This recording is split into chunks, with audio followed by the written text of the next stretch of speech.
오늘 말씀의 제목이 세겜에서의 시작인데요. 다시 시작하는 의미거든요. 그래서 저희 한번 함께 인사해 보겠습니다. 다시 시작하겠습니다. 새로운 시작입니다. 새로운 시작입니다. 네. 네. 하나님의 일하심은 사실 이렇게 한 부분만 봐서는 저희가 이해가 안 될 때가 많아요. 네. 그래서 하나님의 일하심은 저희가 처음부터 끝까지 다 봐야 아하, 이래서 그렇게 하셨구나 하고 이해가 돼요. 예를 들면 우리가 삶에서 실패의 순간들도 있잖아요. 그죠? 그리고 성공의 순간들도 있고 축복의 순간들도 있고 고난의 순간들도 있어요. 근데 고난의 순간들만 보면 우리가 왜 이렇게 하실까 이해가 안 가고, 실패의 순간들에서도 우리가 이해가 안 가죠. 그런데 그 모든 기간이 다 지나가고 나서 돌아보면 아하, 이 실패가 나에게 있었어야 했구나, 이 고난이 나에게 있었어야 했구나 라고 우리가 비로소 이해가 돼요. 그런 것처럼 알파와 오메가이신 하나님께서 우리가 처음 부분만 보고 끝 부분만 봐서는 이해가 안 가듯이 전체가 보여져야 한다는 거예요. 지금 저희가 여호수아서를 계속 보고 있잖아요. 그리고 저희가 지금 어떤 전쟁을 지금 목도했어요. 함께 여리고 성의 큰 승리를 보았고, 그리고 아이성의 실패를 보았고, 그 후에 아이성에 대한 회개와 다시 회복과 그 다음에 하나님이 주관하셨을 때 아이성의 승리를 보았어요. 그럼 이렇게 자세한 이 두 전쟁만 보면 이걸로 뭘 얘기를 하시고자 하는지 다 알 수가 없어요. 그러나 하나님께서 우리가 알 수 있는 건 뭐냐면 이 가나안 땅에 이제 들어왔잖아요. 그리고 제일 처음 여리고성과 그 승리와 아이성의 실패와 회복, 그리고 다시 승리하는 이 두 전쟁을 통해서 우리가 조금이나마 이해할 수 있는 건 앞으로에 있을 전쟁을 위하여 하나님께서 큰 두 승리와 실패를 보여주셔서 우리에게 어떠한 경영이 필요한지 알려주시는 기간이었다는 거예요. 앞으로 있을 전쟁은요, 이전 전쟁과는 또 차원이 달라요. 자, 가나안 사람들이 소문을 들었을까요? 안 들었을까요? 들었어요. 그리고 이 가나안 7족속은 이제 어떻게 하냐면 그들끼리 연합을 해요. 7족속이. 자, 그 전과는 차원이 다른 전쟁이 되는 거예요. 이 시점에서 이제 여호수아는 이 많은 인원을, 이스라엘 백성을 데리고 특별한 곳에 가서 다시 한번 말씀을 집중해서 보는 기간을 갖는 거예요. 지금 이 본문이 그 내용인 거예요. 그럼 왜 이런 것이 필요하고, 이 지역에서 특별한 이 지역에서 이렇게 굳이 반반 나눠서 산을 올라가서 이렇게 해야 되는 이유가 뭔지 우리가 본문 속에서 한번 찾아보고, 그리고 이걸 또 우리의 삶 속에 어떻게 적용할 수 있는지 한번 봤으면 좋겠습니다. 자, 역사적인 지금 배경 속에서 이 시점이 어느 시점이냐? 이제 아이성에서 성공하고 난 후예요. 그죠? 처음에는 아이성을 실패했지만 아간의 죄 때문에 실패했죠. 그렇지만 회개했고 회복했고, 이제 여호수아가 온전히 하나님의 방법대로 잠복해서 매복해서 승리를 이뤄냈어요. 그 바로 직후인 거예요. 그러면 우리가 생각했을 때 이 기세를 몰아서 전쟁을 계속 이어나가야 될 것 같고, 이제 하나님의 말씀대로 그냥 쫓아가면 되는 것 같은데 왜 맥을 끊는 이 이상한 행동을 할까? 네, 그거죠. 네, 근데 지금 전쟁에서 이 승리한 후 여호수아는 이들을 모두 데리고 지금 에벨산에 가서 다시 율법을 낭독하고, 그 율법을 낭독하는 걸 모든 사람이 함께 듣고 하는 이 과정을 지금 밟고 있다는 거예요. 자, 이 과정이 왜 있어야 했냐면 이미 여호수아 이전에 누가 리더였죠? 그새 기억이 모세. 그럼요. 모세에게 이미 하나님이 명령하신 곳이었어요. 저희 함께 볼게요. 자, 너희가 요단을 건너거든 내가 오늘날 너희에게 명하는 이 돌들을 에발산에 세우고 그 위에 석회를 바를 것이며, 또 거기서 내 하나님 여호와를 위하여 단 곧 돌단을 쌓되 그것에 철기를 대지 말지니라. 너는 다듬지 않은 돌로 내 하나님 여호와의 단을 쌓고 그 위에 내 하나님 여호와께 번제를 드릴 것이며 또 화목제를 드리고 거기서 먹으며 내 하나님 여호와 앞에서 즐거워하라. 지금 본문이랑 동일해요. 그죠? 이거를 이미 모세에게 명령하셨던 거고 이 모세의 명령을 지금 여호수아가 이행하고 있다는 거예요. 결국 여기서 두 가지 내용이잖아요. 결국 가나안 땅에 들어가면 너희가 에발산에서 돌을 세워라. 근데 그 돌을 깎지 말아라. 그냥 그 자체를 세워서 주님께 번제를 드리고 화목제를 드려라 하는 내용인 거예요. 자, 그러면 이 의식이, 이 제사가 필요했던 의미가 무엇일까? 영적인 의미가 무엇일까? 결국 여리고서의 승리, 아이성에서의 패배, 그리고 아이성에서의 다시 한번 회개, 회복, 그리고 다시 아이성에서의 승리, 그리고 지금 언약을 다시 한번 세우는 위치에 있다는 거예요. 그러니까 앞으로에 있을 우리의 삶 속에서 다시 우리는 영적 전쟁을 더 큰 연합으로 그들이 달려오는 그 영적 전쟁을 싸워야 하는데, 그러려면 너희가 여태까지 겪었던 이 아이성과 여리고성의 경륜과 경영을 어떻게 했는지 너희가 배웠을 것 아니냐. 배웠으면 그 배운 것을 가지고 와서 언약의 말씀 위에 다시 한번 다지고 한번 약속의 그 하나님을 다시 한번 내가 꽝꽝꽝 내가 이제 선포합니다. 순종하겠습니다. 이제 나아가겠습니다. 하는 시간을 가지고 이제 가야 하는 영적인 흐름을 우리가 볼 수가 있다는 거예요. 그렇다면 이 언약의 갱신이 어떠한 구체적인 갱신인지 우리가 이 장소를 통해서 알 수가 있어요. 재미있어요. 아주. 왜냐하면 이 장소가 처음 나온 장소가 아니에요. 그러면 우리는 언제나 처음 나온 장소가 아니면 그 전에 어떻게 그 장소에서 어떤 모습이 있었는지를 보면 이 장소가 의미하는 게 뭔지 알게 돼요. 자, 여기 보면 온 이스라엘과 그 장로들과 유사들과 재판장들과 본토인뿐만 아니라 이방인까지 여호와의 언약궤를 맨 레위 사람 제사장들 앞에서 궤 좌우에 서되, 자 보세요. 절반은, 그러니까 그 인원의 절반은 그리심산 앞에, 절반은 에발산 앞에 섰으니 이는 이왕의 여호와의 종 모세가 이스라엘 백성에게 축복하라고 명한 대로 함이라. 자, 반반을 세우신 거예요. 그러면 도대체 이게 무슨 소린가? 자, 여러분, 지리적으로 에발산은 북쪽에 있고요. 그리심산은 밑에 남쪽에 있어요. 그리고 그 사이에 세겜이라는 곳이 있어요. 자, 에발산은 저주의 산으로 선포가 된 적이 있어요. 네. 그리고 그리심산은 축복의 선포가 되었던 곳이에요. 그러면 이 장소가 갈라진 거예요. 한쪽은 축복의 선포가 있었고 한쪽은 저주의 선포가 있었던 장소인 거예요. 그 장소에 다시 가서 이 말씀을, 저주의 말씀 그리고 축복의 말씀을 너희가 다시 낭독해라 이거예요. 그럼 이걸 왜 이렇게 굳이 이렇게 시키실까? 우리가 궁금하잖아요. 그죠? 네. 안 궁금하세요? 자, 이거는 아까의 자, 여기 보시면 이 위치를, 이 지도상의 위치를 위에서 밑으로 봤을 때의 모습이에요.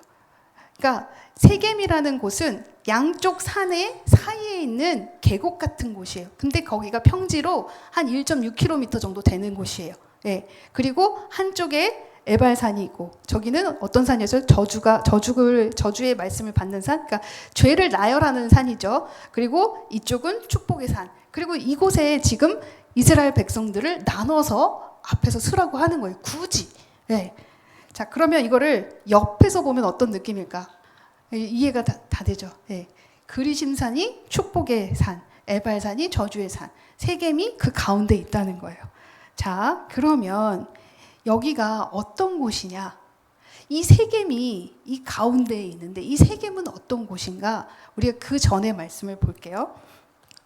내가 오늘날 복과 저주를 너희 앞에 두나니 너희가 만일 내가 오늘날 너희에게 명하는 너희 하나님 여호와의 명령을 들으면 복이 될 것이요.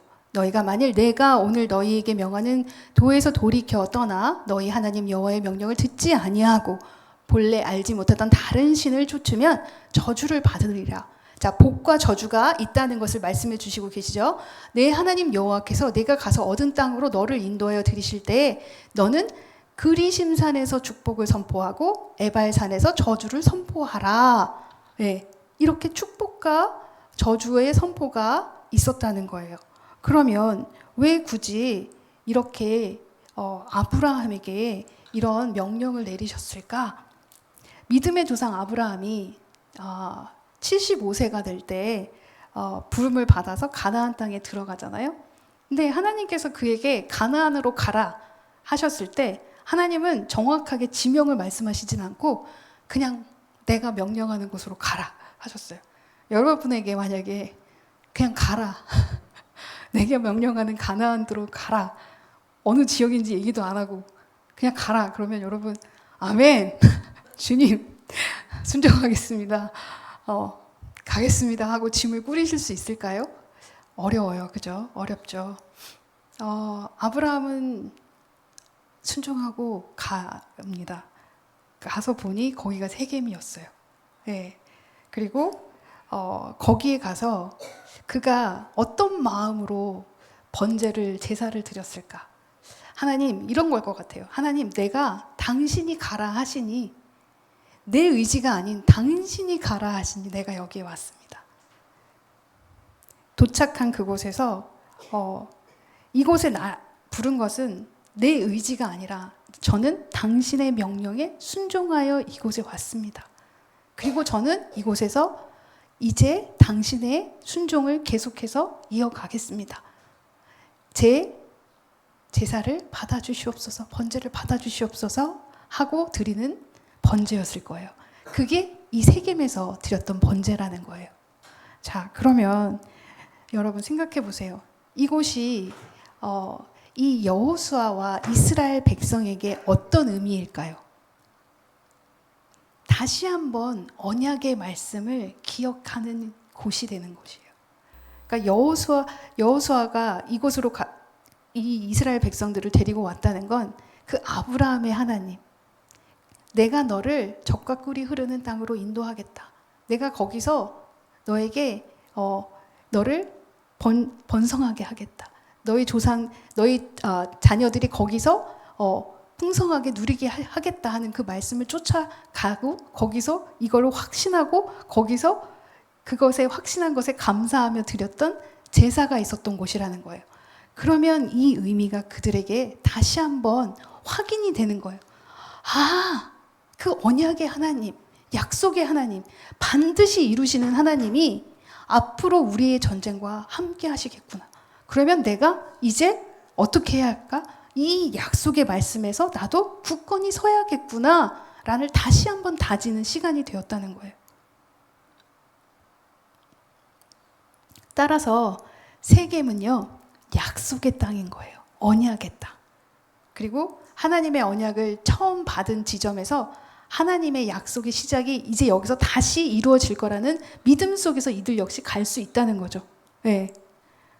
그러니까 믿음의 장소이고 신앙 고백의 장소이고 그것을 이들이 굳이 간 거예요. 왜요? 다시 한번 확인하고 가야 하니까.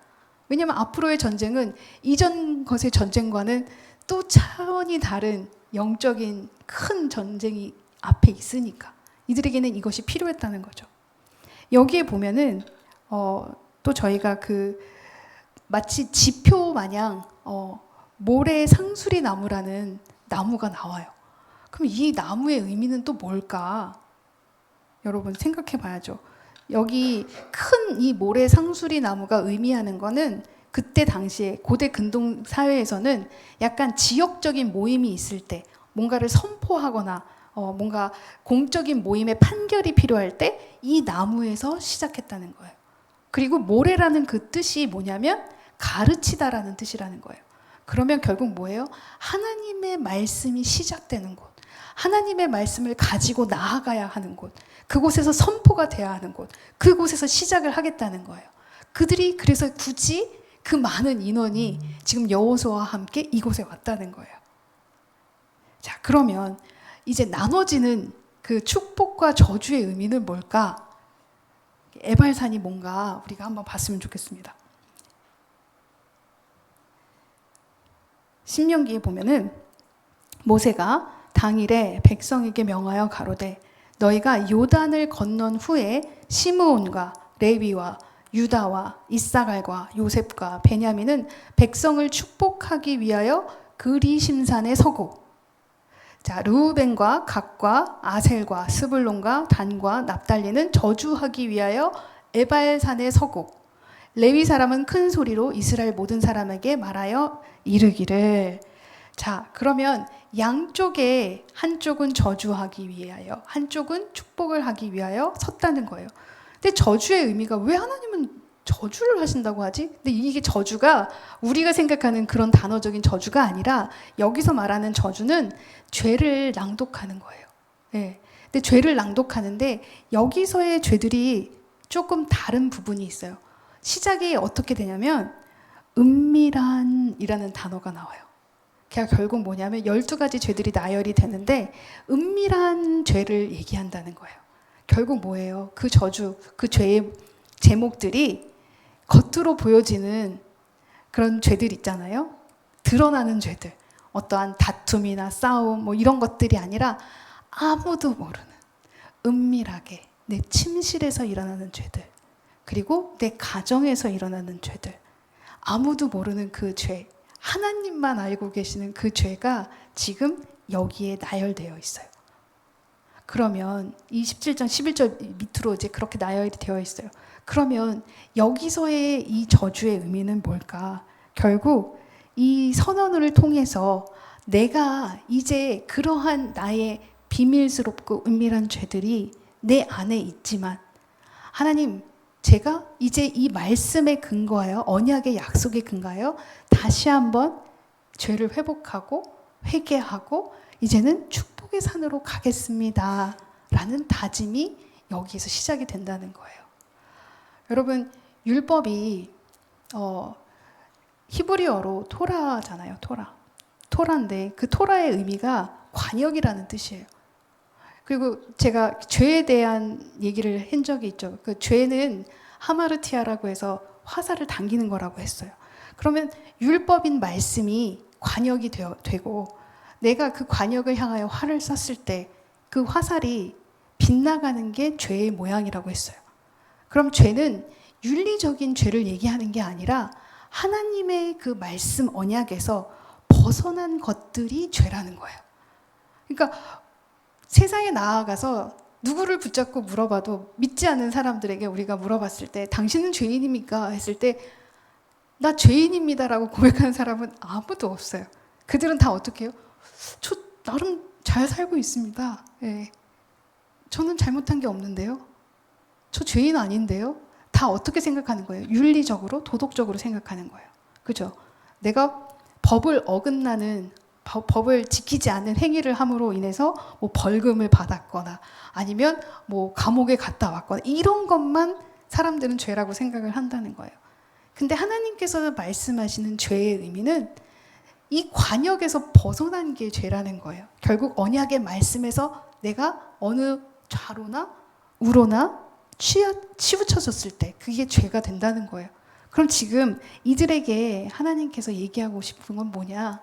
이 언약의 약속의 장소에서 이제는 너희가 이 율법을 가지고 이 죄를 저주의 말씀을 낭독할 때 너희의 죄를 너희가 함께 자복하고 그리고 이제 그것을 내려놓고 왜냐하면 죄를 자복하면 우리가 어떻게 돼요? 심령이 가난해지죠. 왜냐하면 죄가 우리를 죽이잖아요. 누르잖아요.